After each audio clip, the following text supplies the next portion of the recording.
At this altitude, I can run flat out for a half mile before my hands start shaking. Can I ask you a personal question? Now would seem an appropriate time. What if I did the opposite? I'm a cybernetic organism, living tissue over a metal endoskeleton.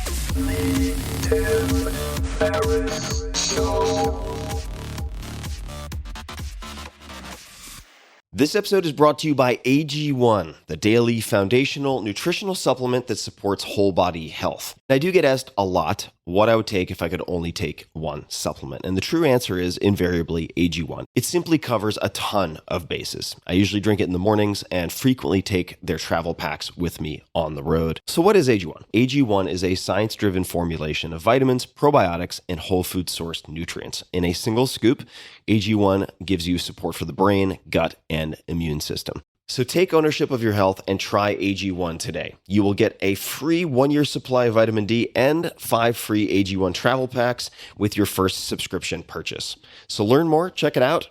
Go to drinkag1.com/Tim. That's drinkag1, the number 1, drinkag1.com/Tim. Last time, drinkag1.com/Tim. Check it out. Hello, boys and girls. This is Tim Ferriss, and welcome to another episode of The Tim Ferriss Show, where I deconstruct and analyze world-class performers to find the things they have in common. Most important, the tools, the tricks, the favorite books, the routines that you can use, that they use. And the figures that we look at range from billionaire investors like Peter Thiel to actors like Arnold Schwarzenegger to musicians like Breda of Glitch Mob or Mike Shinoda or Amanda Palmer to chess prodigies like Josh Waitzkin. And the point of this podcast is to help you to question assumptions, to find a better way of doing things, whether that is agreeing or disagreeing with these guests. And it's really an exercise in pushing your comfort level and pushing you outside of your comfort zone. And the guest for today is no exception. He's definitely going to help you get excited one way or the other. And his name is Glenn Beck. And there is no secret agenda, no secret political agenda to this show. That's not what this is about. And it is both not a gotcha interview, conversation with Glenn, but it is also not a softball interview with Glenn. So we dig into a lot of his personal habits and role models like Walt Disney and Orson Welles, for instance. But I also ask him questions such as how he feels interacting with Peter Thiel, who's openly gay, or how he feels interacting as he has with Penn Jillette, who is a very open atheist. And I ask him a lot of questions that many of you submitted via Facebook, and some of them are pretty hardcore. And I think he does a very fascinating job of answering them. So that is that. Now, there's a bit of background because I think Glenn is a world-class storyteller. He's also a world-class performer, radio personality, and entrepreneur. Some of you may not realize in 2014, for instance, Forbes named him to their annual Celebrity 100 Power List, which pegged his earnings at $90 million for that year and placed him ahead of people like Mark Burnett, Jimmy Fallon, Leonardo DiCaprio, and Will Smith. He is founder and owner of theblaze.com, which gets somewhere between 30 and 50 million unique visitors per month, which needless to say is massive. And there's no end to the growth in sight. So it's a fascinating story. It's a controversial story, but there's something to be learned here. And I think you will enjoy the conversation. So withhold judgment, reserve your judgment, and try to listen with an open mind. Again, this is not a political show. I'm not trying to convert you to anything. But it is a learning show, and there are some gems in here. So without further ado, please meet Glenn Beck. And for the resources, links, show notes, and so on for this episode, you can just go to 4hourworkweek.com/podcast. That's 4hourworkweek.com/podcast, where you can also find all the other episodes. Thank you for listening. Glenn, welcome to the show. Thank you very much. I am thrilled to have you here. We were sitting outside at Aquatic Park in San Francisco. It is a gorgeous day. Perfect. And I was going to say, has anyone ever told you have the perfect voice for radio? But you probably not today. Not today. I know we have a block of time. I want to get into a lot of different subjects. The first question I really want to ask is what your close friends or colleagues believe you're world class at.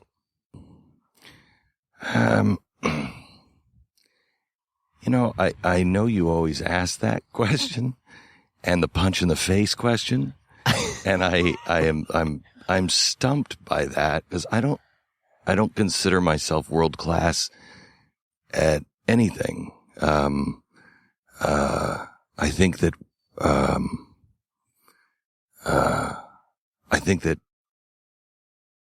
I'm a guy who just kind of slips in under the radar a bit and does things just differently enough to where it kind of short circuits the system. So maybe short circuiting the system, maybe. Okay.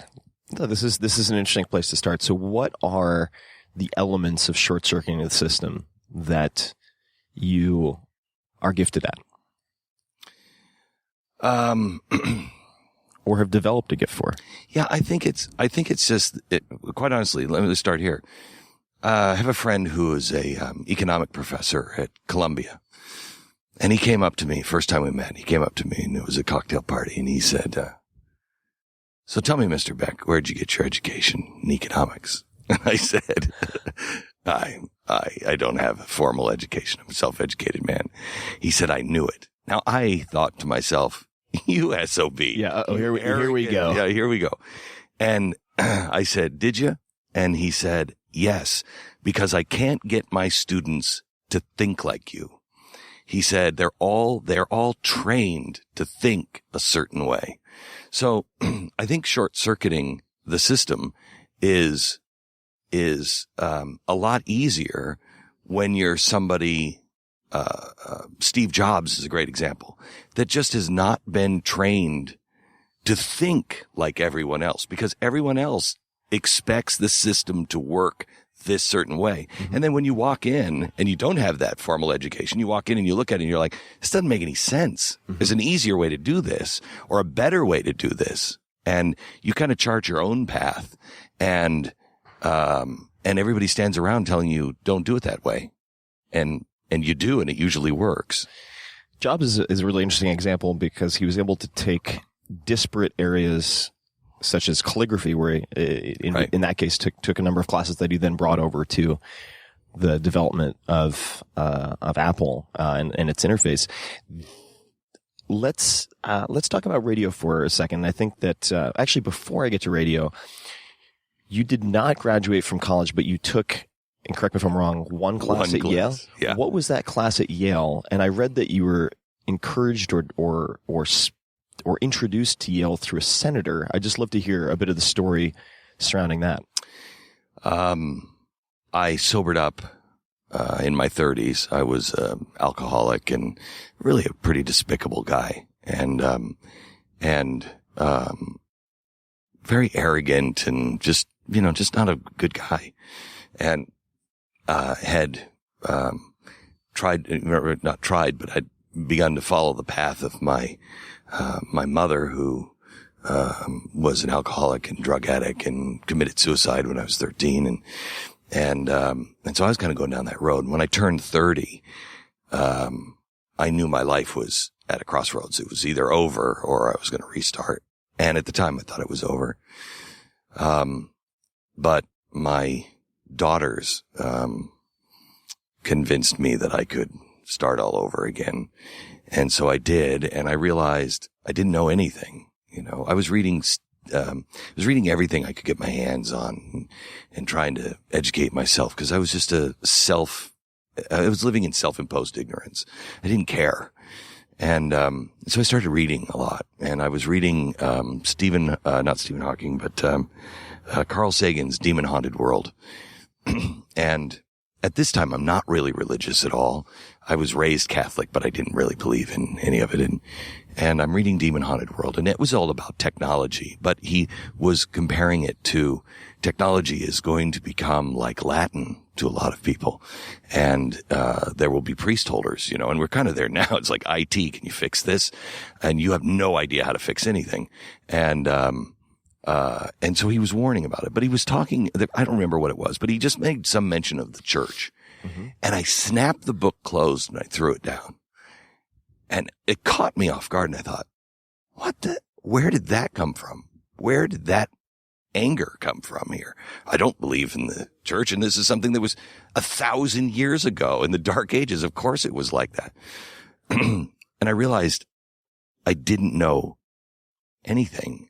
And I thought, how much of what's in me has been planted in me just through my experiences or just through other people or my teachers or my parents, not stuff that I even believe, but just stuff that's been planted there.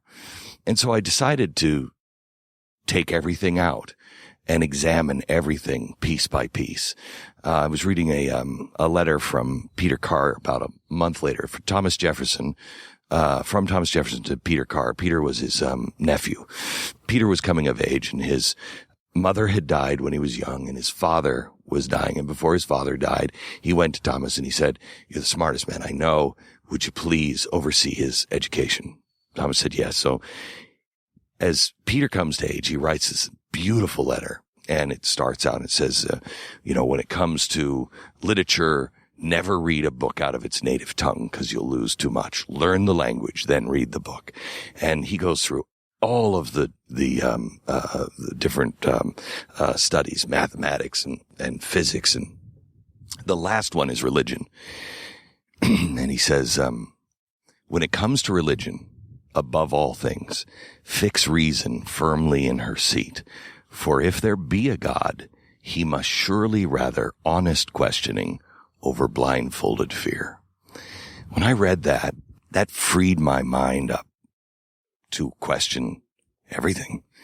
And so I began to, and I started reading Hawking and Einstein and Immanuel Kant, and I just couldn't keep up with it myself. I was just not prepared, and so I decided to go to school. I was friends with Senator Joe Lieberman at the time. And so this was around age 30.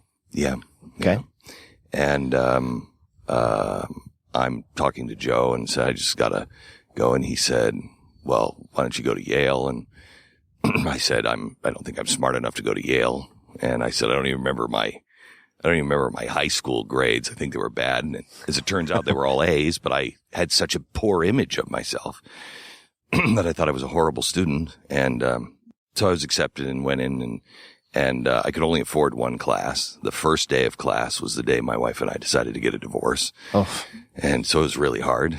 And but I took early Christology, and I wanted to take it out of the theology department. I wanted to take it through the history department. And so I had a professor named Wayne Meeks, and he was great. And I was underclassman, so I'm this 30-year-old freak in the class, and nobody knows what I'm doing there. He doesn't know what I'm doing there. And I'm engaging him on everything. And the underclassmen love it because they just want to skate, you know what I mean? And so I'm really keeping him busy. And at one point, he said to me, I was reading, I really do have the library of a serial killer, because I go and I look for people who disagree with each other. And so I was reading, while I was reading, all the things that were supposed to teach me about Christ, I was also reading all the people who were saying it's bunk. And I was reading a guy named Dominic Crossan at the time. He's a Catholic theologian who doesn't believe in the divinity of Jesus, doesn't believe in the resurrection or anything else. And the professor had said something, and I said, well, how do you explain then, this particular point of view? And he said, Mr. Beck, who are you reading? And I said, I'm reading Dominic Crossan. He said, don't read him. He'll screw you up. Don't read him. I said, okay, who do you recommend I read? And he recommended somebody. So the next week I came in and I asked him the same question. And he said, Mr. Beck, didn't I tell you not to read Dominic Crossan? And I said, yes, you did. You told me to read this other guy, and I've read him, and I get it. But I want to know why Dominic Crossan is wrong. And he said, I'll see you after class. Turning point in my life. We went and had lunch, and he looked at me and he said, why the hell are you here? And I said, because I know I don't know anything. I'm a moron, and it's self-inflicted, and I need to know what's going on in the world and in my life and what I really believe. He said, what are you doing? What are you reading? And I told him, and he said, who's guiding you through all of that? And I said, I'm not, and I'm having a hard time getting through it. And he said, nobody gets through that. And he reached across the table, and I said, well, I know, but I'm really struggling. He reached across the table, and he grabs my hand, and he said, you listen to me for a second, would you? You realize you belong here, right? You're okay to be here. That endorsement, and as stupid as that seems, that endorsement opened up my whole world, because it was the first time somebody said, you're smart enough. You can do it. That changed my world. I wish it hadn't. And in some ways, I wish it didn't mean so much to me, but, I've learned from that now in my position to say that to people, because there's something stupid in us that just makes us feel like we're not good enough. We're not smart enough. Everybody else is better. If they just knew who we were, if they just knew how much I'm bluffing, I'd be caught. No, we're all bluffing. We're all trying to figure it out. So that brings me back to something you said earlier that I'd love to explore a little bit, which is your daughters convincing you to forge on. Was that a conversation? If so, what did they say to you? Can you tell me a bit more about that? Because I think everyone listening, or a lot of people listening, have faced dark periods. I know I've faced some pretty dark periods, and I'd love to just hear a bit more detail on that. I used to think I was a better father when I was drunk, because I'm riddled with ADD, and so I operated at a high speed, and I have a really hard time sitting down on the floor and just playing with the kids and like, no, don't you see the blocks? We can build a bridge. You know what I mean? And so I would drink, and I was I didn't think I was an alcoholic, because alcoholics are poor, living on the street, can't hold a job, and are abusive. I was none of those things. And I was a very high functioning alcoholic, and became even more creative, when I was drunk. And so every night I would tell my kids a story about Inky, Blinky, and Stinky, the three little mice that would go to the island of cheese, where it would rain Parmesan, and their adventures against Thomas the cat. And they would go out on their marshmallow boat every night as they would escape from their parents' house. And, I would tell them these stories, and we had a great time. My alcoholism was getting worse and worse, and I was starting to have blackouts. And, I know that people in movies are like, I don't remember what I did last night. Bullcrap. If you don't remember what you did last night, you don't have that attitude. It's a scary thing. And, one day my kids came down to the breakfast table, and, they were so cute, and they said, Dad, tell us last night the story from Inky, Blinky, and Stinky. That was the best story ever. Tell us again. And I realized I didn't even remember tucking them in. And I lied to them, and I said, let's see how much you remember. You tell me the story of Inky, Blinky, and Stinky, and I'll tell you if you have it right. And as they were telling me the story, all I could think of was, what are you doing? What are you doing? You're missing everything. You're now lying to your children about this. What are you doing? And it had been about a 2-year struggle to finally get the guts to admit that I was an alcoholic. But that was the weekend that I did it. I left the breakfast table and looked for a place for AA and went into a meeting. I know we're bouncing around quite a bit chronologically, but how do you structure your life to avoid the temptations or problems that you've experienced in the past. And I think this is an AA expression, but if you don't want to slip, don't go where it's slippery, for instance. Are there ways in which you structure your life so that you're insured against revisiting that past? Yeah, there's a couple of things. I was just talking to Jim Doty from the Center of Compassion and Research of Altruism at Stanford last night. And he's an atheist. And he's totally cool without any framework of God. He's totally cool. My friend Penn Jillette, atheist. Totally cool. One of the most moral men I know. Really good, decent man. I'd leave my children with him. If there was a problem, I'd be like, Penn, protect my children, you know? But doesn't believe in God at all. Okay.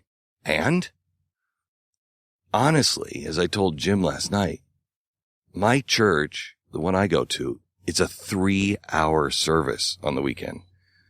Good God almighty, that's just agonizing. 3 hours? Dances with Wolves. It is.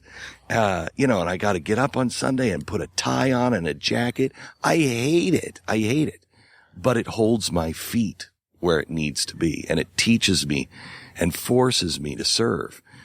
And so for me, service is really, really important. Service meaning the weekend service. No, or different type of service. Meaning in my church, there's no paid, clergy. So everybody, like I'm a teacher. My wife and I ran the New York, drug and alcohol addiction program for a while for the church, in New York City. And it's all non-paid positions. And so you're forced to serve. And then you're also, we call it home teaching, where everybody is responsible for other families in the church. So your job is to go over and teach the family and make sure the family is okay and, you know, see if they need anything, because the bishop, if you will, doesn't have the time. He's got a job. He's got a full-time job. So at 300 families, we ought to take care of each other.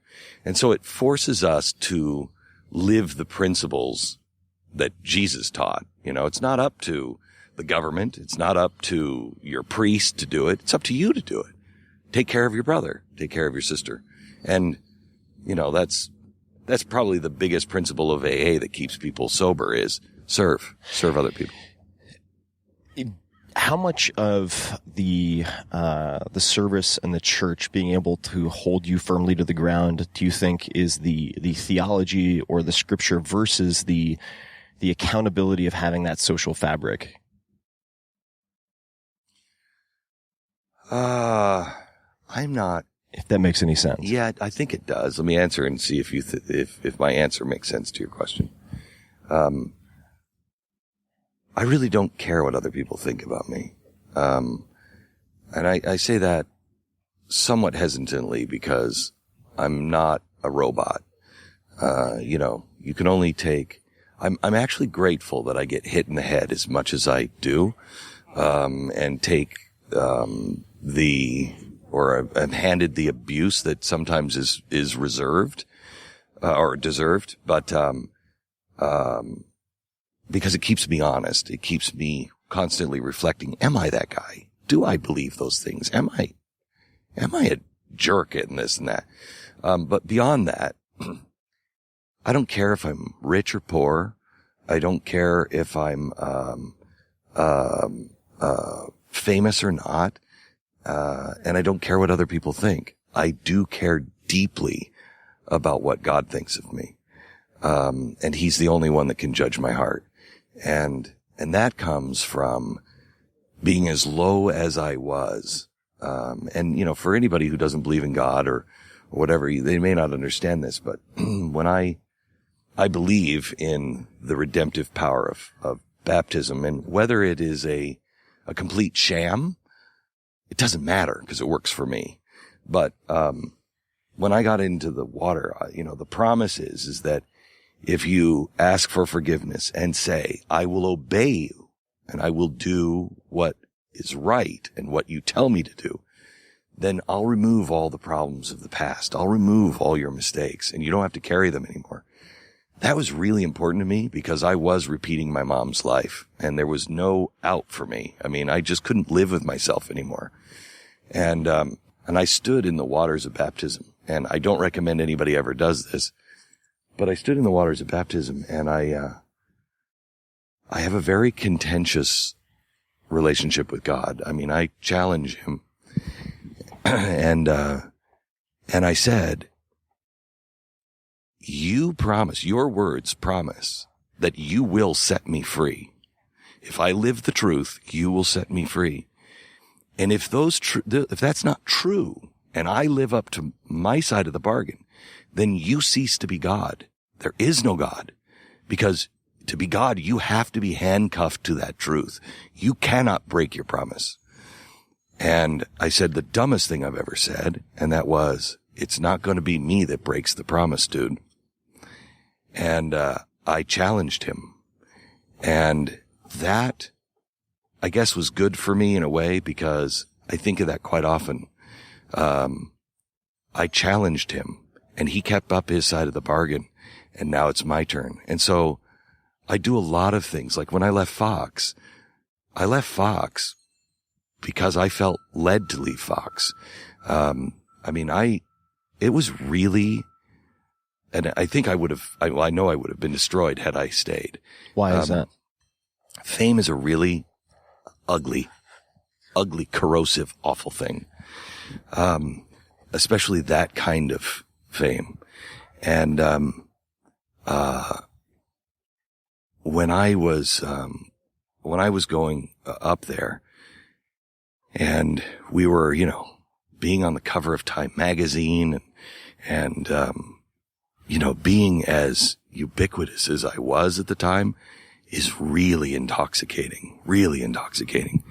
And, right towards the end, I remember the last night before I told Fox I was leaving, my wife and I had decided, and we had worked months on it, going back and forth. And, that night, I've always been a pariah. I've always been the, kid that was beat up in school and, whatever. I was never the popular one. And the night we decided, and I was going to go in and tell Roger Ailes that next day, I went to Spider-Man. And I had been to Spider-Man. The movie? The Broadway show. And I'd been to Spider-Man 2 weeks before, and that week they were going to close it. But I gave it a review that saved the show. And so they invited me back and said, hey, we've made some changes. Will you come back? So I came back. That night, halfway through, I get an email, a text that says, Bono's backstage, wants to meet you and say hi. So I go back.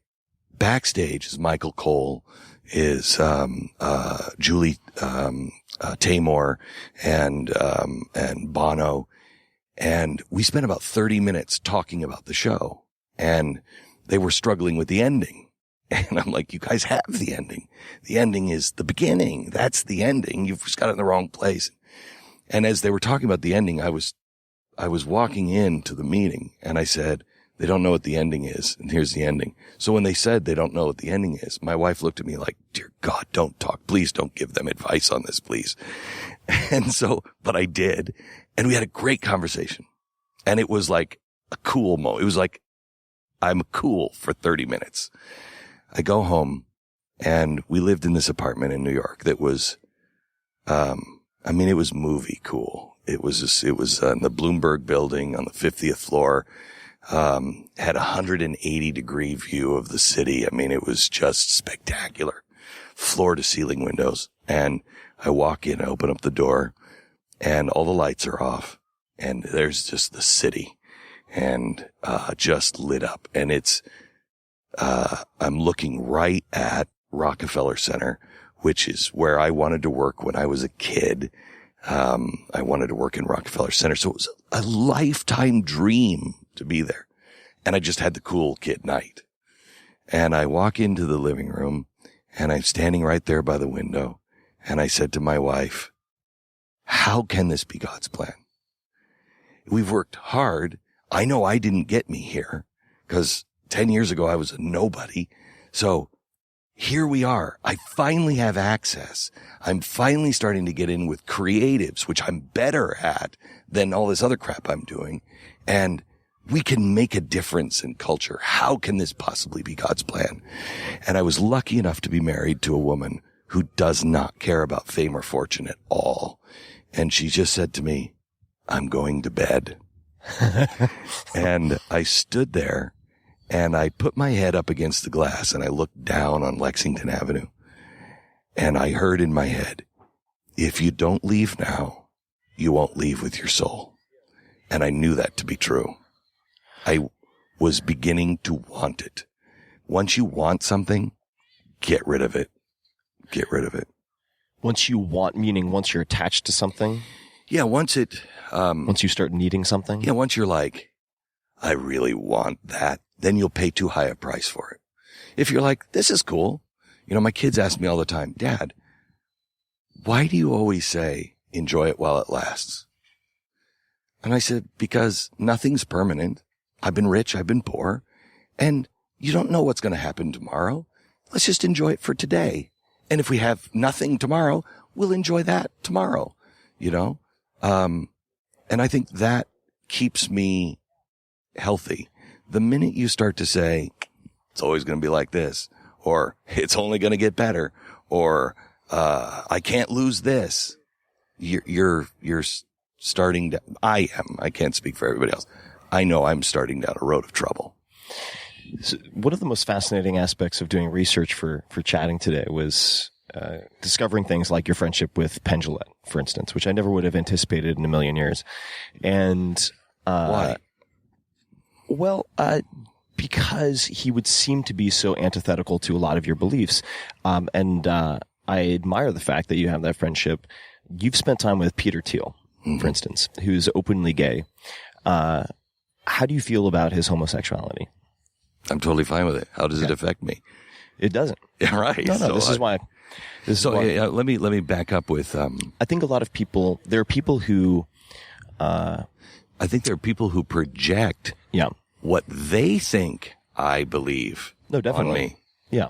And which I'd love to hear you talk more about. Penn Jillette and I, the only thing that Penn Jillette and I really have found, some disagreement in is God. And we respect each other on that. And at first we didn't. When I first met him at CNN, I spent an hour with him, and I just think Penn Jillette is just brilliant, just brilliant. I've respected him for years and years and years. And, so we did an hour with him, and I finished, and we're standing on the set and had a great time. And I said, Penn, next time you're in town, let's go have dinner. And he said, dude, I don't think so. I said, okay. I said, all right. And he said, look, man, you're a religious freak. Religious freaks. You're a cancer. Okay. You're the problem with the world. And I just stood there and I was shocked. And I said, wow, Penn, I've thought a lot of things about you, but I never thought you were a bigot. And he said, look, I'm not going to bring a disease into my family. I'm just not going to do it. And that's what religion is. I didn't say anything. I just decided I'm still going to be his friend, you know, and I'd still invite him to a show, and we'd still be on. And I just love him for who he was because I respect him on so many other things. And, years go by and Penn is really getting conflicted because now I'm suddenly this anti-homosexual. None of the things that I am, just I'm getting these labels. Sure. Because, you know, I believe in X, so I must believe in Y, Z, and D, and C, and, you know, M. I'm not a Republican. I'm a libertarian. Mm-hmm. And, so I see this post that Penn had done backstage, and he's crying. And he said, my childhood hero, Tommy Smothers, has just reamed me for going on the Glenn Beck show. I told him I was going to go on next week. And he said, how could you possibly be with a bigot like that and this bad man? And I don't know if I can be your friend, Penn, if you're going to be friends with him. And Penn was just torn up. And I wrote to him and I said, Penn, you don't have to be on the show, man. I understand what it's like to have heroes say things to you like that. and I really deeply understand. He came on. He tried to corner me on homosexuality out of the blue. And he's like, so what do you think about gay marriage? And I said, I'm totally cool with gay marriage. and then he didn't know what to do. Over time, Penn came to me just last year and he said, I have to apologize to you for something. He said, I don't know if you remember, but the first time we met was at CNN. And I said, oh, I do remember. And he said, I hated myself the minute I said it. And he said, I was angry at 9/11 and I was confused and I didn't know what, I didn't know what to do because of 9/11. And, he said, that's not who I am. And I said, I know that. And I've known that the whole time. And so we've become great, great friends. That's the way we should be. If we have, the country right now is so screwed up because we're all talking about interests instead of principles. Why are we talking about gay marriage? Why do we even have the government involved in marriage at all? I contend it's because of interests. We started issuing marriage license. One of the reasons why we started issuing marriage license is so we could stop blacks from marrying whites. Well, that sounds like a really bad idea. Why are we still in that business? Right. So all the people are doing is they're using this to separate us from each other. I have no problem. You want to get married? Get married. Don't tell my church what I have to do. I won't tell your church or your judge or whoever what you have to do. Let's just leave each other alone. Let's just live side by side and be decent to one another. Let's celebrate real diversity. We're living in this world where, we're arguing about, nonsense and real massive, the biggest issues possibly that man has ever faced are happening right now. And we're arguing over what? Why? How would you suggest people on opposite sides of the fence try to find common ground? And the reason I ask that is when I've observed a lot of, whether it be religious debates or political debates, oftentimes it seems like people are unwilling to be moved. They're afraid. It turns into a question of who is right, not being effective in terms of solving problems. How do you try to bridge that gap? How do you find common ground with people who I tell you are aggressively opposed to or feel like they're opposed to you? I will be friends. The Jefferson quote I gave you guides my life entirely because it has every important word in it.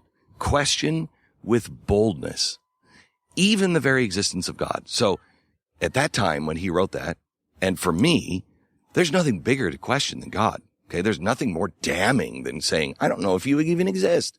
So question with boldness. Don't be meek. Question it. The ultimate authority. Question it. Question everything. Turn over every stone. And then because he must surely rather honest questioning over blindfolded fear. We live in a society where rarely do you hear honest questions. I haven't heard a dishonest question from you yet. I haven't heard an agenda from you. I haven't heard a gotcha question. You're not coming in. And this is what most people do. They come in on both left and right. Doesn't matter who's doing the interview. Journalists generally say, I've made up my mind who this person is, and I'm now going to prove it. Definitely. That's not an honest question. So we're not going to get anywhere. So if I sit down at a table with somebody who I disagree and they have, and they're really looking and they really will say, okay, now wait a minute. Geez. Holy cow. Maybe I am wrong. And they're willing to say it. I can meet with anybody. Those people will change the course of the world. But that takes real confidence to say, I think most people are, I was when I was at the height of my alcoholism, and I think the average person is like this, they're not sure there's enough inside of them to be full. And there is. There's a lot. That's a lie. And so if they get rid of maybe their illness, their disability, their complaints, their childhood trauma, whatever it is, I don't know if there's anything left besides that. That's who I've become. That's who I am. It's not. That's not. Those are the bumps along the way. There's a gold nugget in each one of us. You just have to be willing to say, I'm going to get rid of everything and I'm going to go mine for that. The true last unexplored frontier is inner space of each of us. We start exploring inside and say, I don't care what I find. Whatever I find will be good. Whatever I find will be real and authentic. That's when we really change things. I've been very impressed with how many books you've read. But of course, there are more books in the world than you could possibly read, consume as one person. What are the books or book that you've gifted most to other people? Probably, Book of Virtues for anybody who has a baby. Book of Virtues by William Bennett. It's just all the old stories of who we are and how we grow. The things you tell your kids, the stories you should tell your kids, and we should relearn. Another one that I think is really good is John Huntsman's book, Winners Never Cheat. It's awesome. Here's a guy who is really responsible for the idea of the K-tel record. And he did that. He was trying to make, he's the pioneer of styrofoam, and he's trying to get enough money to make the mold for the McDonald's clamshells for the hamburgers, okay? And he knows he can sell 1 million of those. He knows that's the perfect thing to keep hamburgers warm when you go, and you'll just make these little styrofoam clamshells. But he didn't have the money to make the mold, okay? And he invented the styrofoam egg carton, and he just knows. But he didn't have the money, so he's like, okay, how can I make money to be able to fund this other? And he comes up with the idea that, there's all these songs that I like, but I don't like the whole album. I'll just make a collection, and I'll sell the collection of these songs on one album. Well, those are the super hits of the 70s. That came from him. He's a petrochemical guy. He's not a music guy, a record guy. He's a petrochemical guy. And so he really thinks out of the box, but more importantly, he knew who he was every step of the way. And in the book, he talks a little bit about making a deal. I think it was with Shell. And I don't remember any of the numbers. It's been years since I've read the book, but, he's doing a deal with Shell, and, it's a deal for, I think, $250 million, and he's selling off part of his petrochemical company. Well, Shell's attorney starts screwing around. They have a handshake deal on it, he and the head of Shell. And the attorney starts screwing around with it. It takes him 8 months. Well, in those 8 months, John's company's valued 3 times as much. And the head of Shell calls him up, says, John, I need you to fly out and talk to me about this deal. He says, okay. So he flies out, and he said, how can I help you? He said, well, we've been screwing around, and so it's our fault, but, I was hoping that maybe we could kind of fall in the middle here, because I know we have a deal at 250, but it's 750. Maybe we could do 500. John looked at him and said, we shook hands at 250. It's 250. Wow. Yeah. And when you are that man, that's where your success comes from. When you can say, money doesn't mean more than my word. You know, when we can get away from people who are doing business and they're taking you because they can, you know, that's when we're in a business world I don't want to be in. So I've read that in the last 2 or 3 years, you've been trying to be positive, to be more positive. I don't know if that was in a profile I read. I don't know if that's accurate. But if it is, what was wrong? And what are the ways in which you've been trying to be more positive? Or maybe it's a misquote. You can also. No. I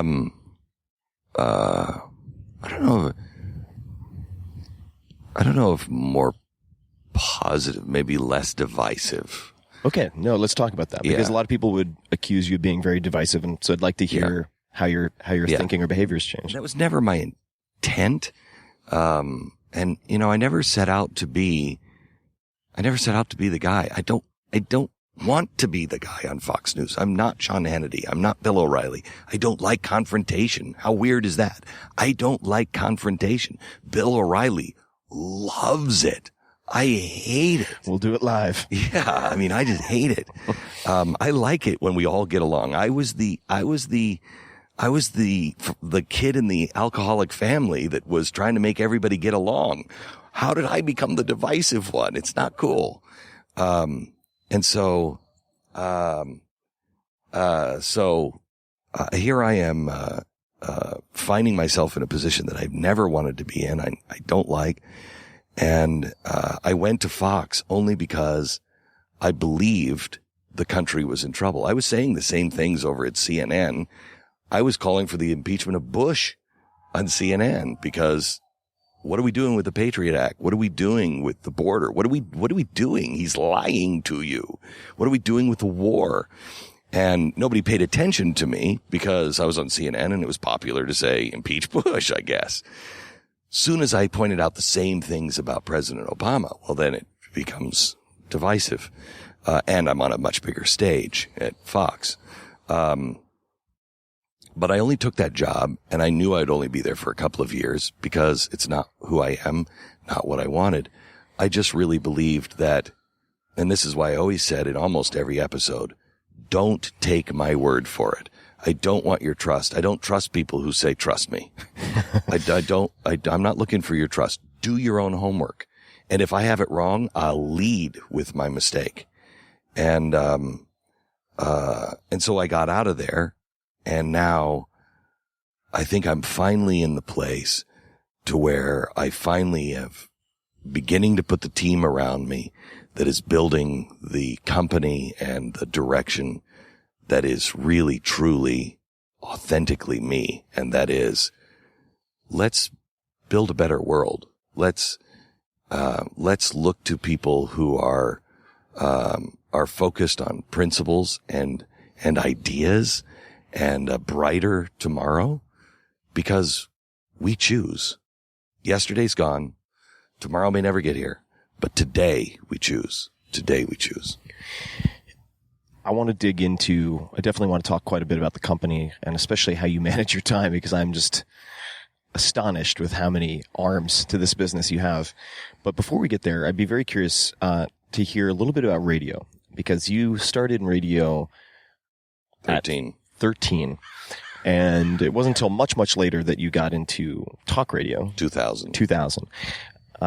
In that span of time, what were the most important things you learned that helped you get good at radio? Or what was the best advice that you received?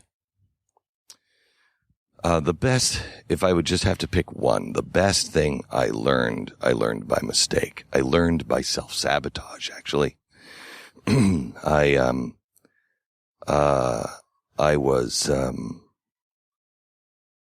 it was in the 90s. I'm sobering up. Everybody thinks I'm clean cut, you know. I had the image, if anybody listened in the 80s, to radio in Los Angeles, I was kind of like a Rick Dees, kind of clean cut, Mr. Wholesome, you know, golly gee, mom, you know, that kind of guy. And so nobody knows I'm an alcoholic. Nobody knows that my life is completely out of control. the people who work with me know that I'm a complete ass. But other than that, they don't. And so I sober up and I start going to school, start learning, start really searching for truth and God. And those are all the things I can't talk about. And I just don't want to do radio anymore because it's empty. It's meaningless. I'm talking about Britney Spears and Madonna, and it's like, what the hell does any of this mean? And I got to the point to where, I'm introducing the music and stuff in the morning, and I'm like, and that's that super classic from What's Her Face. And I would just go on, and I mean, I didn't care about any of it. And at one point, it's during the Monica Lewinsky scandal, and it's a topic on the morning show, and there are about 8 people on the morning show, and somebody calls in and said, "Oh, Glenn Beck, you're Mr. Perfect, like anything's ever, you've ever done anything wrong. You just, we can't accept a flaw in anybody." And I stood there for a while, and the room got really quiet, and I said, let me tell you something. You don't have any idea who I even am or the bad things that I have done. Let me tell you who I am. And the whole room just turned like, oh dear God, what's about to happen? What's about to happen? And I spent about 15 minutes just being unbelievably brutally honest and laying out who I am. The worst, not no apology, nothing, just saying, you think I've been lying to you. This is who I am. I turned off the mic and I looked at my then intern lowest producer on the ladder, who's now my executive producer, Stu. And I said to him, mark this down on your calendar. Today's the day Glenn Beck ended his career. The exact opposite thing happened.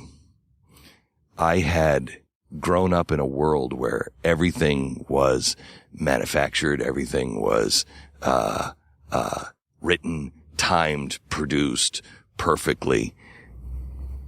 What I realized that day was people are starving for something authentic. They'll accept you, warts and all, if that's who you really are. Once you start lying to them, they're not interested. We're all alike. So the best advice I learned by mistake, and that is, be willing to fail or succeed on who you really are. Don't ever try to be anything else. What you are is good enough for whatever it is you're doing. Peter Thiel has a number of very fascinating questions that he asks. And I also, you've spent time with him. I interviewed him on the podcast. He is a tough interview, isn't he? He is. He's a very incisive guy. And he asks questions including, what, and I'm paraphrasing here, but what controversial thing do you believe that few people agree with you on? I want to ask you a separate question, but let's start with that. So what controversial thing do you believe that few people agree with you on?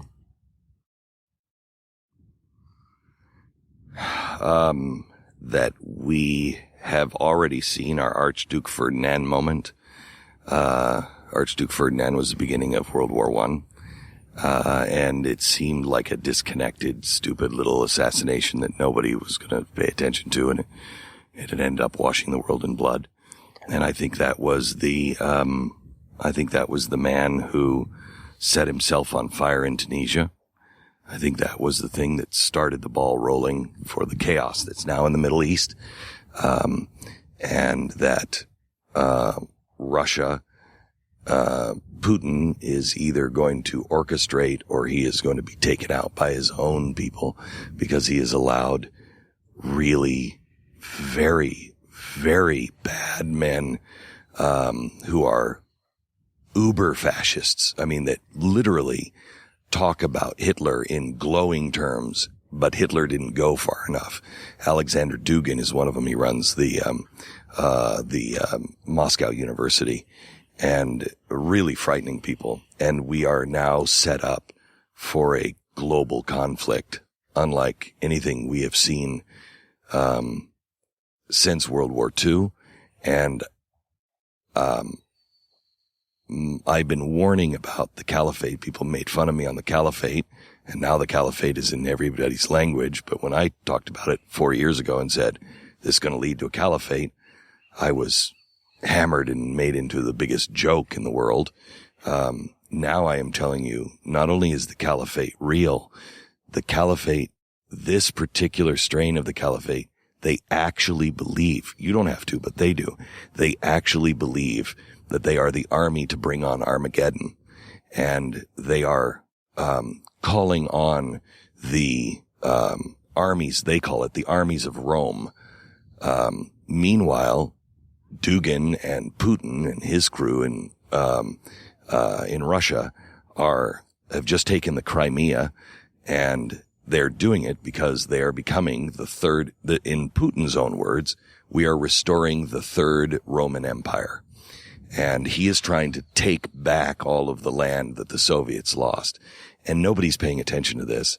And we have to take our troops out of there, and we have to pull back and stop getting in everybody's business, until we will at least admit what the hell is going on and be honest with ourselves.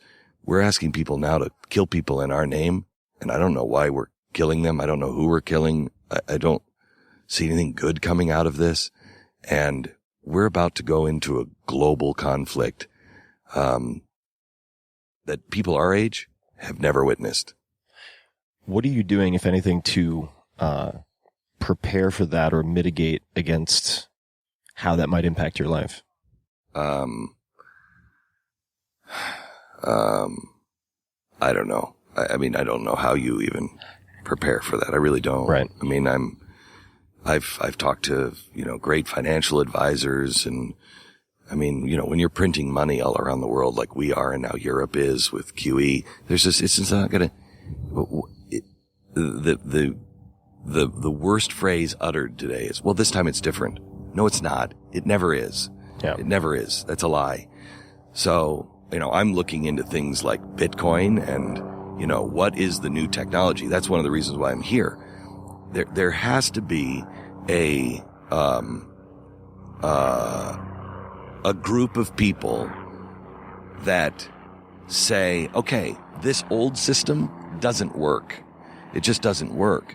The principles work, but the power structures, the way they were made, we're sitting here in front of a building that was made, by FDR. We're still using this power structure. Look at the architecture of this building. It's Art Deco. It is clearly from a different time. We're using the same structures for a world that is totally different, doesn't need any of this crap. So look for the people who are thinking differently, that can connect, and then more importantly, are honest and will honestly connect in love and tolerance of one another. When I went to Auschwitz, I took my family to Auschwitz, about 3 years ago, because at the time I was talking about the rise of neo-Nazis in Europe, which again, mocked for. Look at it now. The Nazis are in Germany. They're in Spain. They're in Italy, and they're in Greece. The Golden Dawn Party. And I talked about the rise of anti-Semitism in France and in Europe, and look at it now. And so about 3 years ago, maybe 4 years ago, I went over to Auschwitz, and I took my family and I had them read the Corrie ten Boom story, The Hiding Place, which she was one of the righteous among the nations, and she hid, families in her house. Her family did. And I asked my family, let's decide who we are now before trouble comes. And let's now build and water those seeds. So God forbid those times come, we're prepared. And that's all it really has to. You can't prepare financially or anything else. You can prepare behavior, And I talked to one of the righteous among the nations, this old sweet lady. She wouldn't let me take any pictures of her, but she let me record our conversation, and she was fantastic. And she said to me, I said, Paulina, You were 16 at the time when you decided to give a Jewish person a bowl of soup. That was the first thing she did. That was a death sentence. Everybody has that righteous seed in them. How do we water it? And she said to me, and I thought this was really important. She said, Glenn, remember, the righteous didn't suddenly become righteous. They just refused to go over the cliff with everybody else. That's all we have to do. Know what our principles, not our interests, know what our principles are today. And as the world goes over the cliff, I'm not going to change my principles. Treating human beings, whether they're like me or not like me, whether they're the same religion or a different religion, I will treat them with love and respect. The story of the Good Samaritan, most people don't understand. The Good Samaritan, if you don't hear that story of the Good Samaritan, and when Jesus says, and you know who the good guy was? The Samaritan. When you don't hear an audience go, oh, that means they don't understand the story. Let me just tell that line over in today's terms. So you know who the guy was that helped the other guy on the side of the road? It was Jihad Johnny. It's the most vile person you can think of, the most hated person you can think of, your biggest enemy you can think of. So the Samaritans were reviled in that time. They were the Jihad Johnny of the day. So we have to understand that even Jihad Johnny, we better love. We need to be loving to Jihad Johnny. How do you demonstrate or embrace love with people you fear to be violent? I would say, and I don't know. I mean, I'm not. It's a tough question. It's a tough question. So, but I would say the same way I love my children, and I know they're not violent, per se, but, well, yeah, let me say my kid is violent. My kid goes out and he robs a bank. I love my kid, but I turn him in because it's the right thing for the kid and the right thing for society. But I go and I visit him in prison and I love him, but, I don't excuse it. I love him every step of the way. Unconditional love, but not love that makes excuses. I would love to shift gears a little bit, and I know a lot of people are very curious about your departure from Fox and the success that you've experienced. And just out of my own personal interest also, I'm at a point where I have writing the podcast, which started off as a lark and now has become quite a thing. Yeah, I'd say. I'm bursting at the seams. And at one point when you walked off of Fox, I assume you're effectively starting from an organization of one, as it were. If you were, and we're going to get into, some of the numbers just, and we can update these if need be, but with GBTV, so your streaming network featuring your daily TV show, in its first year generated more than $40 million in revenue compared to the 2.5 that you made at Fox News. If you were doing it all over again, or giving someone advice who is doing the same thing, what are the first 3 hires that you would suggest they make?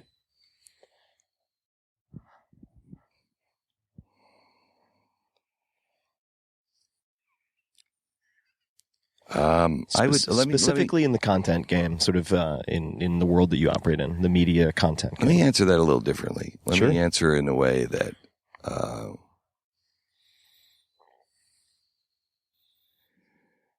I think you need to hire. I was just at Facebook yesterday, and everybody there is a fan of Mark Zuckerberg. Mark Zuckerberg. Okay. You don't really find anybody who's like, yeah, Mark is okay. It's important that the team you have around you are not yes people, but they are one with you. If you're the visionary, they have to be one with you. They should throw you up against the wall and go, Glenn, I don't think so. I don't know how that works. I don't understand it. Show me the vision. You know what I mean? help me explain, explain this to me again. But they have to be in the pocket of exactly what you're trying to do. And that I got a little too broad with some of the hires. We had to hire and take on, I think we went from 30 or 60 people to 300 overnight. It was really hard. You just can't hire that fast and hire right. And we hired a lot of people that were not in the pocket. And so they didn't see the vision. And it's, as I explained to my staff here recently, I just went to a store I went to the new Ralph Lauren store on Fifth Avenue in Manhattan. And you could take all the labels off of it. And I could walk by the windows and I'd know it's Ralph Lauren. I walk into the entryway and it's all wood paneled and it just looks like Ralph Lauren.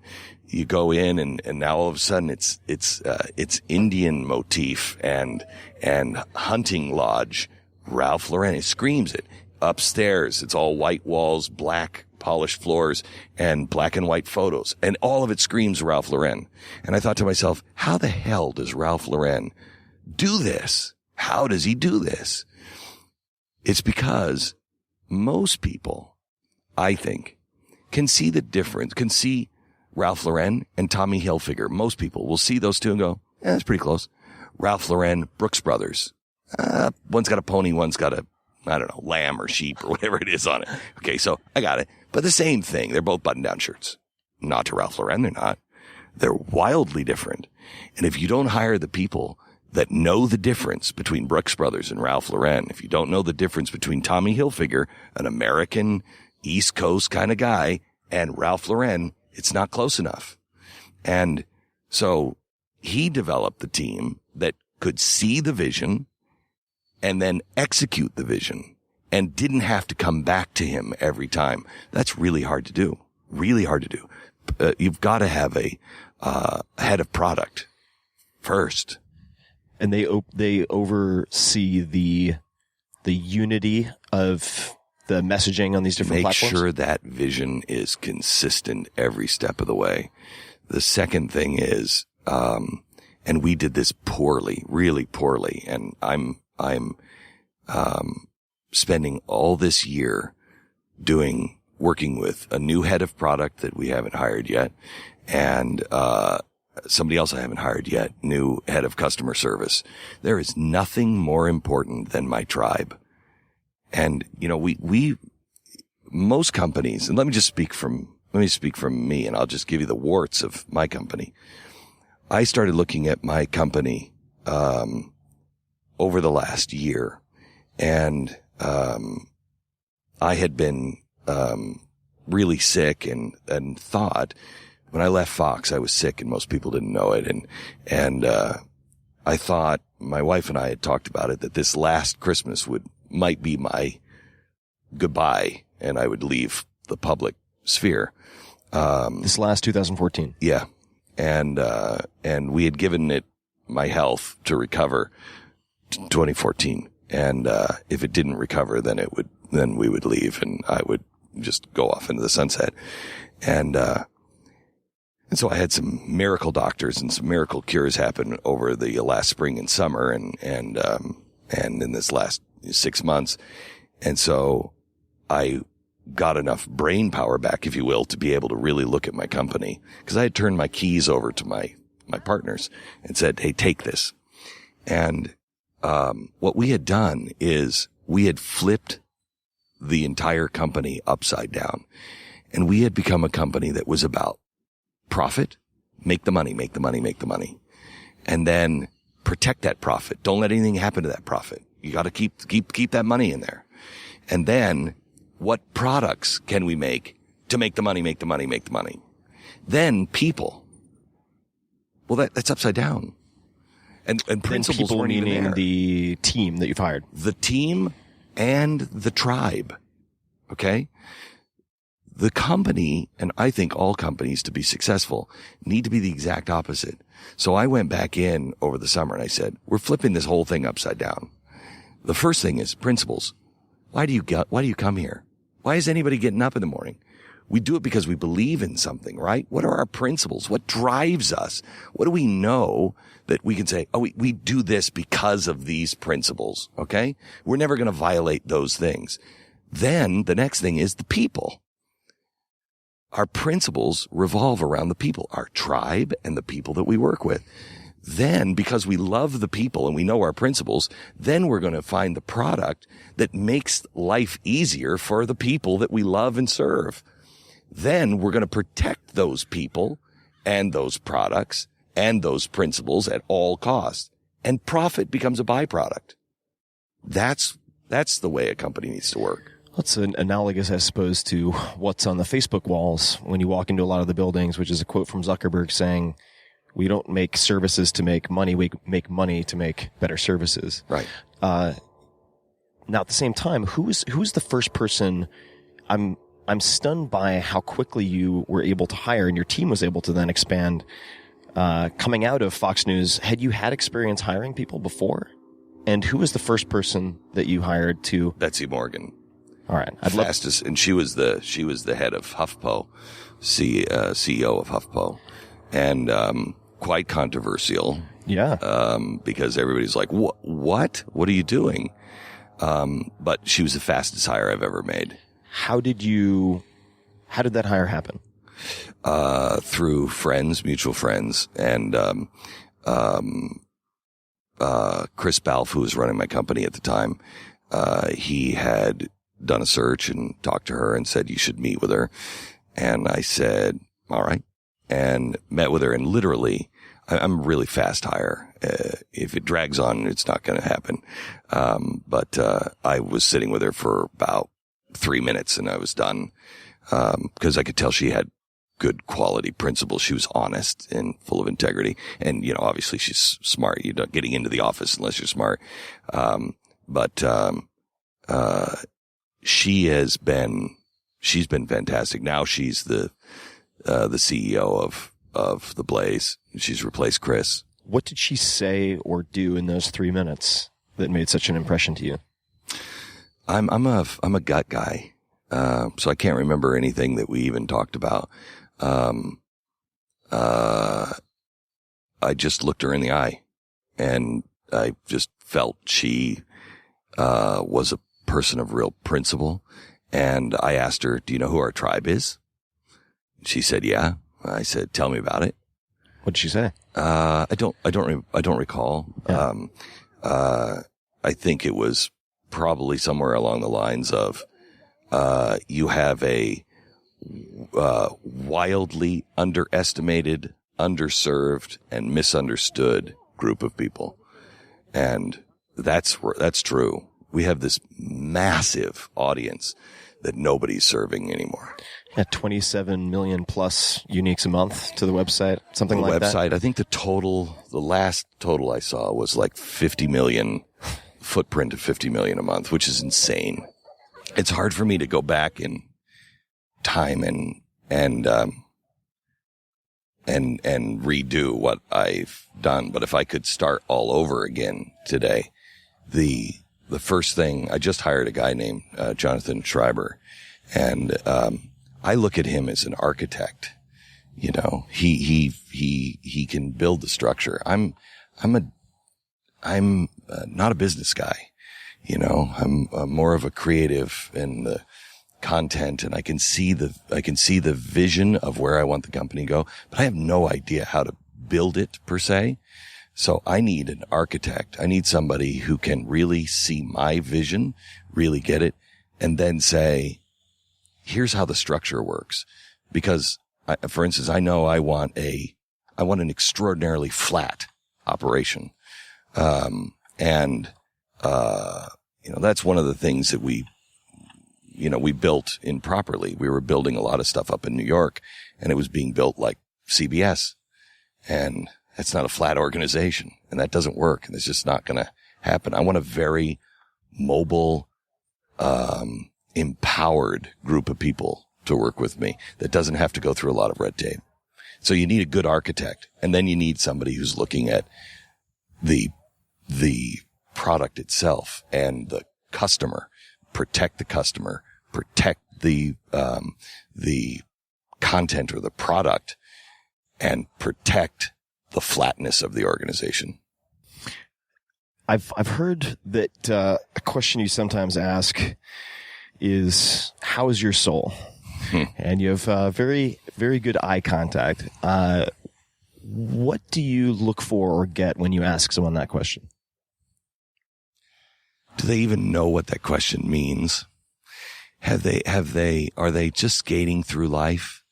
You know, do they answer that question like, "Oh yeah, my soul's good"? Or have they pondered, especially, and I ask that generally of politicians, new politicians, because most of them don't have any idea what they're walking into. That is, I mean, there's no hope in Washington. I mean, on either side. I don't know how you do it. You're walking into, I mean, a lion's den would be a picnic. It's just it's a cauldron of rot. And everything, and I know this because of the media. Had I wanted to play the game, I could have made a lot more money for the rest of my life and be given anything I've ever wanted. Okay. They'll give you anything as long as you perform. Give it to him. The same thing with politicians. You're going in there. Play the game, brother. Play the game. Just make it all go. You and your family are going to be taken care of forever. Don't worry about anything. And so your soul is gone before you know it. You first think, well, you know what? If I just compromise a little bit, I'll be able to do X, Y, and Z. You're done. You're done. So how's your soul? Right. And if they take it lightly, they're not the guys. Yeah. If they are afraid of losing their soul, then they have a chance. I want somebody who's like, geez, man, I got to get out of there before I lose my soul, because nothing's worth losing my soul.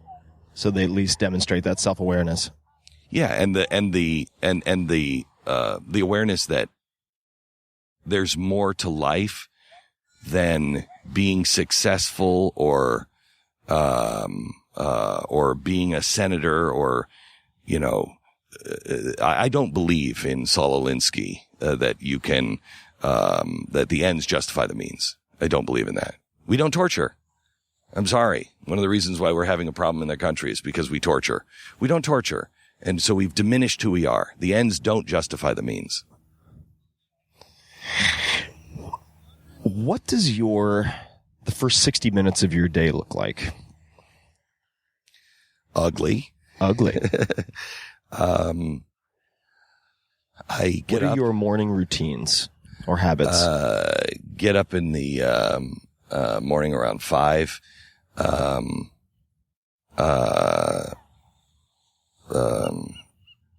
Read for about 15 minutes. Just check the news, check Facebook. What news do you check? Just generally the Blaze and just the quick headlines. I'll check the Blaze, Drudge, Business Insider, Zero Hedge. I like Zero Hedge a lot. And then just get ready. I get up in the morning. I say my prayers for probably 5 minutes, then read, then get ready, then get in the car, try to watch, any clips that might be wanted for the radio show or for television. Then I go in and I have my first briefing within that first hour. What are your prayers? Are they the same prayers each morning?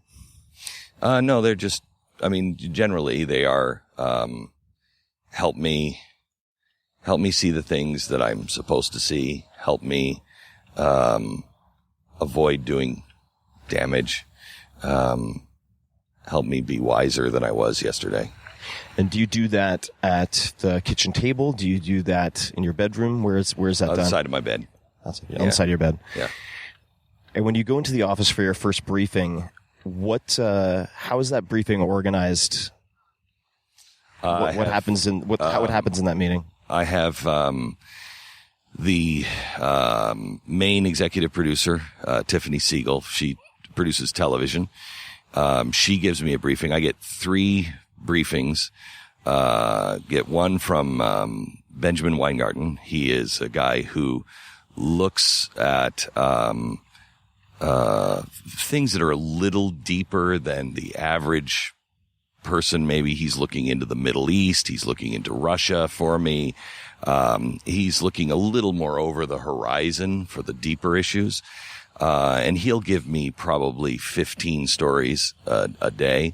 Then I have another guy who is actually from Silicon Valley, who is kind of a mole for me that is as fascinated by the singularity as I am, and Ray Kurzweil, and he looks at emerging technology on a much bigger scale. I'm not interested in the latest app. I'm interested in the singularity and the ethics that go behind that, and so what's coming. And I get about 10 to 15 stories from him a day. Then Tiffany Siegel, she gives me about 10 or 15 stories that are considered useful for television on things that she knows I'm watching for that. How are these stories given to you? What's the format? I get a 1 sheet with just a quick brief on it, and then I get the full story. So I get packets. Got it. So each one basically has it's almost like a research paper. You have your abstract on the front page. Yes. Potential headline, and then I have the full story. And then I get one more briefing from the radio division, and those are all the stories that they're looking at for radio. And so in that second hour, if you will, as soon as I get to work, in that second hour, I go through all of those briefings and decide and pick the direction of the day and then longer term. How do you choose those stories for the day? How do you choose the right combination of stories? I have absolutely no idea. Just my gut. Just whatever interests me, whatever I think. I'm the one thing that I am decent at is tying stories together. I can see connections on stories and see things that how they can come together that most people don't. And I think that's one of the problems with news and with today is everything's just a separate topic. It's not really. It's not. We're all connected, and the stories are all connected. What's happening in the Middle East does matter here. And what's happening on Facebook matters to people. What type of tools or software do you use or apps on a daily basis to help you manage your time? Because I think most people listening to this probably don't have an idea of the breadth of your business, in so much as you have all the content, you have a clothing line, you have a very large business. What are the tools, tricks that help you? I don't. I just have a really unbelievable staff. I mean, it is really, I went through a period where, my day is so scheduled that, we call it the great sock incident of 2006, because I just snapped one day because I had gone from a regular life to, you don't have a life, Glenn. Everybody has to do everything else for you. You have to focus on what you do. Everything else in life, you no longer get to do. Okay. And I wanted to go buy a pair of socks. That's all I wanted to do, buy a pair of socks. And everybody's like, Glenn, we'll get you a pair of socks. I'm like, no, I want to go buy a pair of socks. I want to go buy a pair of socks. And it went on for like 2 weeks. Okay, we'll schedule in a time for socks. And finally I just flipped. And I was like, I'm going right now, and I'm going by myself, and I'm buying a frickin' pair of socks. And that was the last time I wigged like that. But you just have to kind of get used to your time is no longer really your time. You have to. I read a great book years ago. There's 2 of them, and I don't remember which one this was in, but The Mind of the Millionaire, or Millionaire's Mind, and The Millionaire Next Door, or something like that. One of them was talking about how, unless you're a plumber, don't fix your own plumbing. Okay. Because you're going to spend way too much time on that. and you can hire somebody.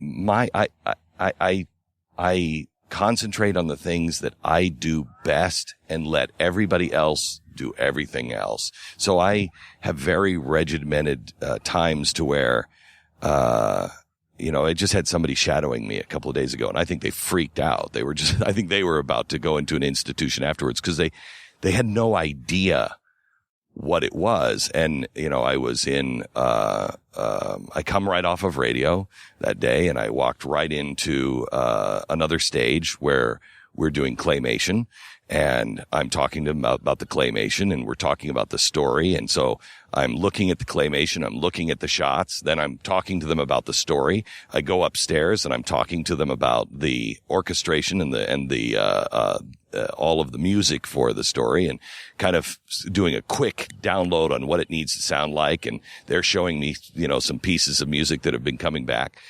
And then I go right from there. I go to the clothing line where we're looking at sweaters and designs and what I want for the designs to be, in the patterns of the sweaters. I'm talking to them about what are the companies that are making these for us? What are the conditions for the workers, et cetera, et cetera. And then I walk out of there and I'm into another TV shoot that we're doing for a special for 3 weeks down the road. And I get my briefings as I'm walking from place to place. And so it's enough to drive you insane, until you get used to it, Did you change anything after the sock incident of 06 or, I let it go. You let it go? I just let it go. So you've just become accustomed? Yeah, I just let it go. And then, there are times too that we just schedule in. I just want time. I just want my own time now, So you'll block that out in the calendar? Yeah. When you hear the word successful, who's the first person who comes to mind?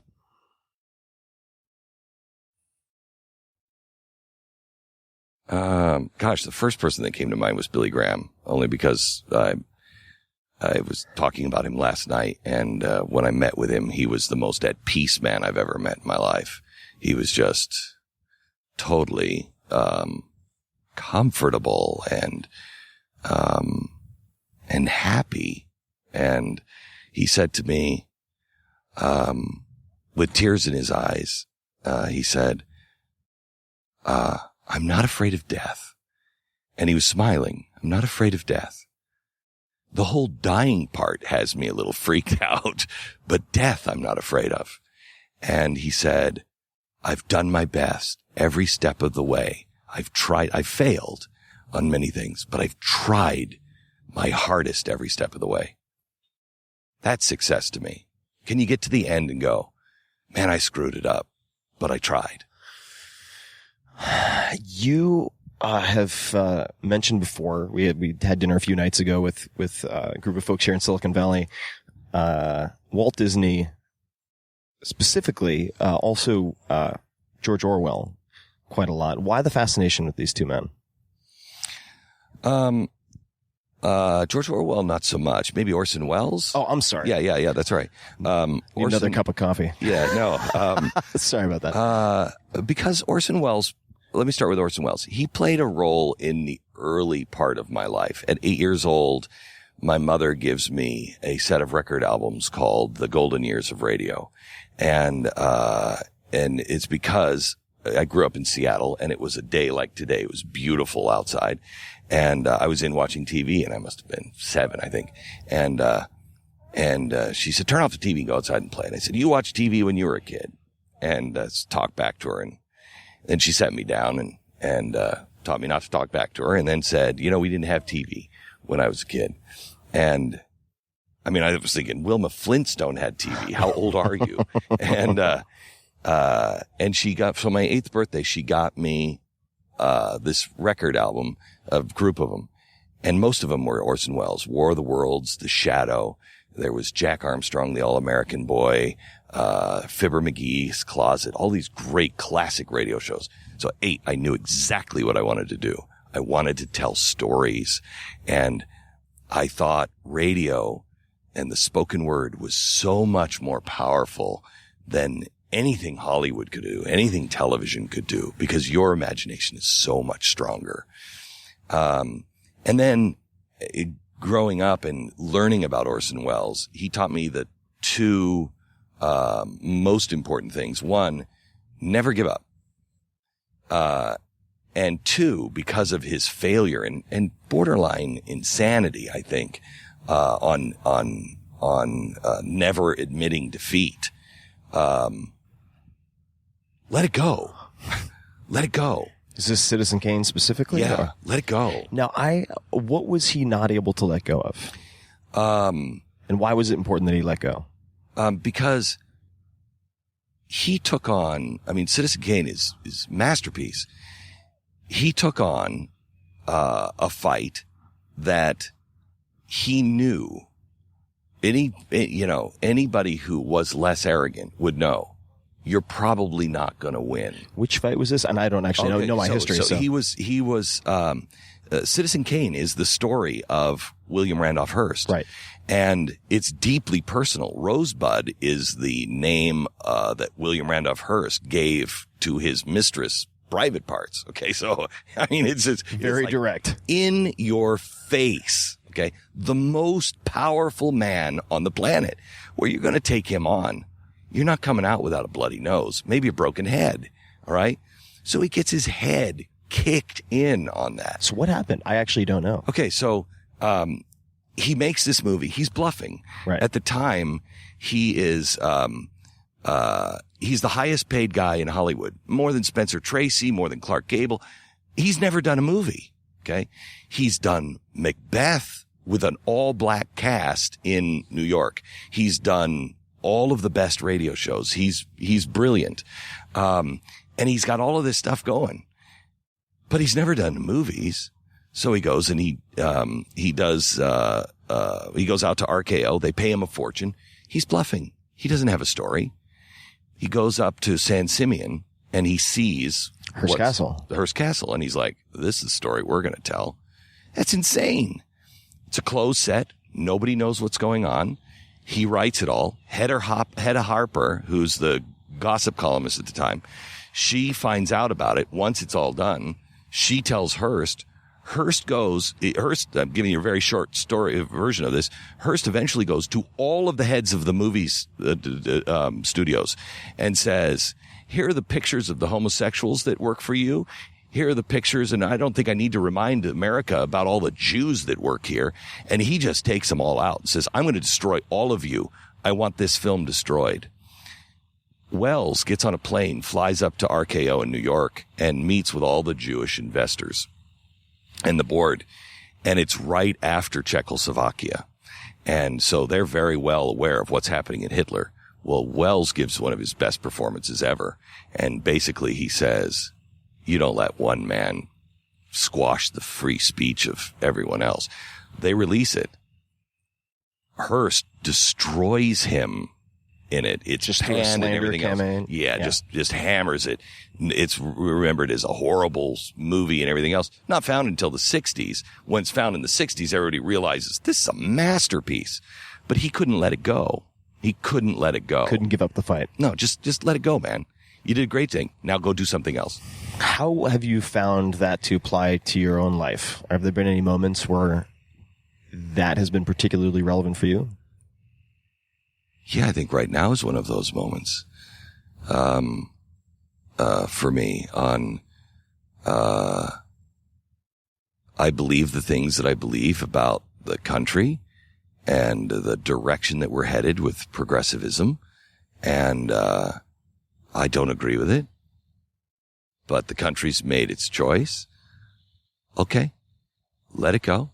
And, now let's see what impact I can make in a positive to help bring people together and make it the best that we possibly can so we don't go down some of these horrible roads that we've gone down before in the past. And what about Walt Disney? Walt Disney, most people don't know, Walt Disney was responsible for the death of his parents. I didn't know that. Yeah. Walt I love because he was eternally optimistic and he believed in a better tomorrow. And, he had a horrible childhood. His father was abusive and his mother he loved, but his father was, he just was not a good guy and was a loser. And, but Walt and his brother loved him and wanted to bring him out to California. So when they first became successful, they decided to buy a house, but they didn't, back then you didn't have inspections and everything else. So they bring the family out. And his father calls him right as soon as they move into the house. His father calls him and says, Walt, something's wrong with your mom. You've got to come to the house quick. She's sick. Something's wrong.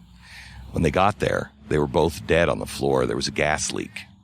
So the house that they bought their family and then didn't do the due diligence inspection of, right, it had a gas leak and it killed their parents. They never ever spoke about it. So he had really tragic stuff happening in his life, but he was really, really optimistic. More importantly, Walt, I think, saw the future. I have a book that was really hard to find. It was the book that he carried in his pocket the last 10 years of his life. It's called The Garden Cities of Tomorrow. It was printed in 1898. And it's the first book on urban planning. This is the key behind Epcot and what he believed Epcot was. Epcot is a dream killer. I was just talking to the head of Imagineering at Disney, and we were talking about, he was there, part of the team as a younger man making Epcot, and I said, how did that feel? And he said, I never felt like I had ever killed a man's dream more than making Epcot. And Walt saw the future and was responsible in many ways for us going to the moon. He was the guy who brought Werner von Braun and Ward Kimball together and did an episode in 1955 called Man in Space.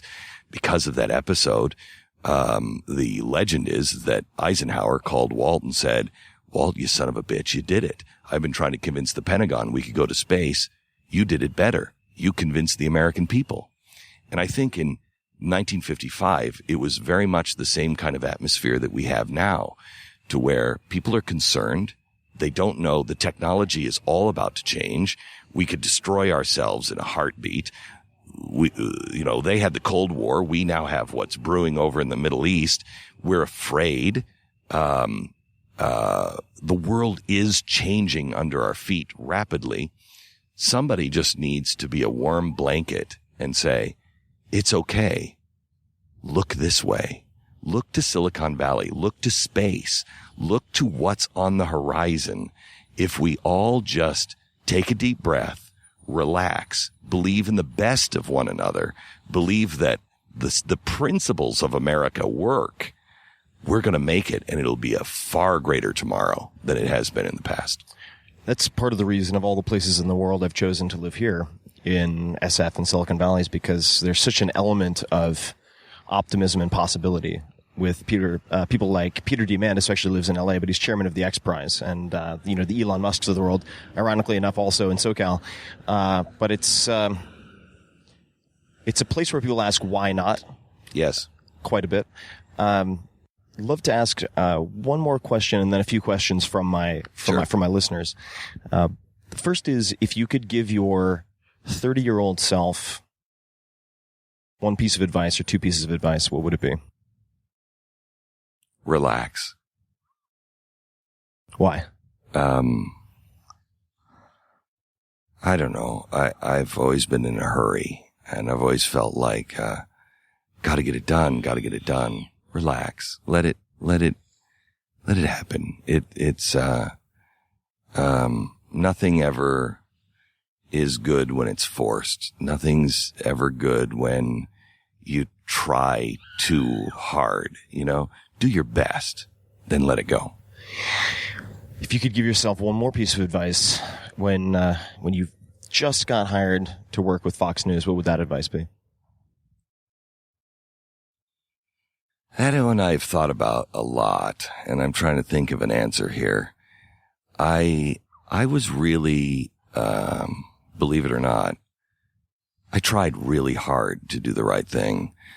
So I don't know what advice I would give myself, because I know I didn't do it right, but I don't know how else to have done it in that time period of where I was. You know what I mean? Mm-hmm.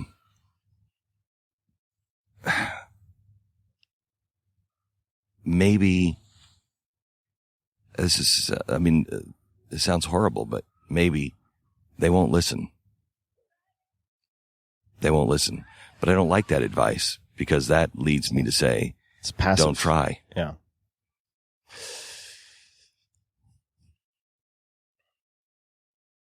It's tough. I've heard said before, the person who says nothing can be done and the person who says everything will be all right are the same because neither does anything. Yeah. And that's, and I don't accept that. But I don't know how else to have done it. I have racked my brain on it and I racked my brain then. I mean, you know, you have to be a pretty bad monster to kick up the dust that I kicked up without any reflection on it during it. You know what I mean? I think that would probably be the more, surprising thing. The staff I have is still a lot of the staff that I had at CNN and the staff that I had at Fox. And a lot of the staff, they don't agree with me politically. I have atheists, I have, Democrats, I have progressives, I have my director is from San Francisco and she's about as progressive as you can get. We agree on principles. And so, what are the principles you guys agree on? That we need to try to be good to one another. We need to take care of one another. We can be better tomorrow. Don't fuel hate. But as we have gone through this, they're with me because I've looked to them and said, how am I missing it?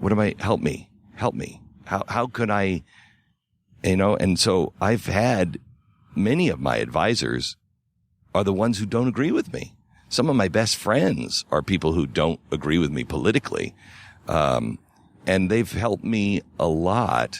But I don't know how to mix.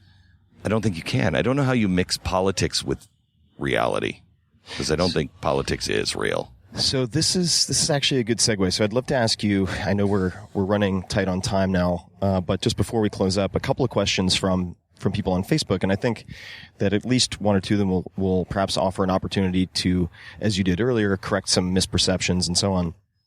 So the first one is from Matt Brand. And the question is, and again, I have no agenda in asking this. I'm very curious to hear you answer it. If you were to theoretically be reborn as a disabled gay woman into a poor family, what political system would you want in place? A libertarian one. The one that I'm advocating for. I'd love to hear you elaborate. One where we are free to be who we are. We are judged on the content of our character, not our abilities, color of our skin, or sexual preferences, or our political preferences. I mean, the most power to the individual is the system that I want. And it's the one that I think the Constitution, gives us, not the Constitution that we've been living under for 100 years. We don't even recognize the Constitution anymore. But one where, the individual is empowered at the maximum and the government is at the minimum, although we do need government. So I suppose it's almost like it's one of the most famous track coaches, and I'm blanking on his name, said he's broken dozens of world records. He's in the 4-hour body, but he said, the goal is to do the least amount necessary, not the most possible. Yes. That's the way government should be. The next question is from Alex Kirby, and it is, what are some of the things we can do to, quote, rebrand capitalism and encourage entrepreneurship to people here in the U.S. and abroad? Tell stories. tell the stories like what you do, you know? Let people see what's really happening in America. No, the media is full of crap. And nobody in the media is empowered to tell the story of the people who are reinventing the world, because they're reinventing a world that doesn't include the people who have all the power right now. You know what I mean? So the best thing we can do is, as individuals, look for the stories of the people who are changing the world. I really feel that a gift that I have that I want to use is to be able to connect and highlight the dreamers and the doers of tomorrow. Kind of like what Walt Disney did with the space shot, to be able to highlight them and show the American people again, no, it's good to dream, and we will make it. But highlight those people and look for those people, and stop considering what we're doing now capitalism, because we're not doing capitalism. We're in some sort of crony, I don't know, capitalism that's just, it's ugly now. This isn't capitalism. What, if you were to leave people listening to this with one piece of advice or a question they could ask themselves, what would that be? What role have you played in the dialogue of humanity lately? Are you playing a positive role or a negative role? How can you change or enhance that to make the most positive impact? Who is it that you should reach out to and go, hey, dude, I really screwed up. I'm really sorry. Or I misread you. Or you misread me, and I want to fix this. Who or what have you done that has put you way out of your comfort zone lately? That's a strong question. That's a very, very powerful question. One personal question, and then we'll close up with how people can find you and where they can learn more about you. If you were in my position, I've always tended to stray away from politics because I quite frankly don't know what label to apply to myself. I fly to Alaska to go hunting, and I eat everything I hunt. Live in San Francisco, lots of gay friends, like minimal government. You're a libertarian. I guess that's what somebody said. Socially liberal, financially conservative. I don't even know where to start. Liberals and conservatives can get along entirely if they're libertarian, because I'm not going to control your life and you're not going to control mine. So I don't care what lifestyle you lead. It doesn't matter to me. You know, let's just be good to each other. You do your thing, I'll do my thing, and let's just be good to each other. That's how we get together. It's this, I'm going to control your life, and I'm going to tell you who you can marry and what you can eat and how you carry your gun and what you do and how you do your job. And that's crazy. That's crazy. Each to their own. Where can people learn more about you? Where would you like people to visit you online? GlennBeck.com. Facebook, Glenn Beck, and theblaze.com. Wonderful. Glenn, thank you so much for taking the time. It's a pleasure. Really had a great time. Thank you. Thank you.